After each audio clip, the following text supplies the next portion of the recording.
झाल्या.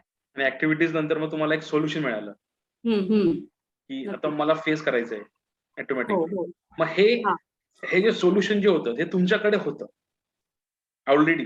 मी तुम्हाला सोल्युशन दिलं का? नाही. मी तुम्हाला रस्ता दाखवला, वे दाखवला की NLP ऍक्टिव्हिटीजने तुमचं सबकॉन्शियस माइंड क्लिअर होईल. तो फॉग एक आहे, एक ते म्हणतो ना की काहीतरी अंधुक आहे तुमच्यासमोर, फॉग आहे. तो फॉग क्लिअर होईल या ऍक्टिव्हिटीजमुळे. तुमचं विजन क्लिअर होईल की अच्छा मला असा स्टेप घ्यायचा आहे. मग ते तुम्ही घेतलं ऍक्च्युली. पण मग याच्या अगोदर तुम्ही असं कुठल्या ऍक्टिव्हिटीज नव्हत्या केल्या, माइंड पॉवर किंवा NLP? नाही सर, फक्त मी व्हिडिओज वगैरे तुम्हाला म्हटल्याप्रमाणे मी व्हिडिओज बघायची, पण कधी इच्छा किंवा हे नाही करावं असं कंपल्सरी करायला पाहिजे किंवा काय, ते तेवढ्या पुरतं बघायचं, ऐकायचं आणि सोडून द्यायचं असं व्हायचं.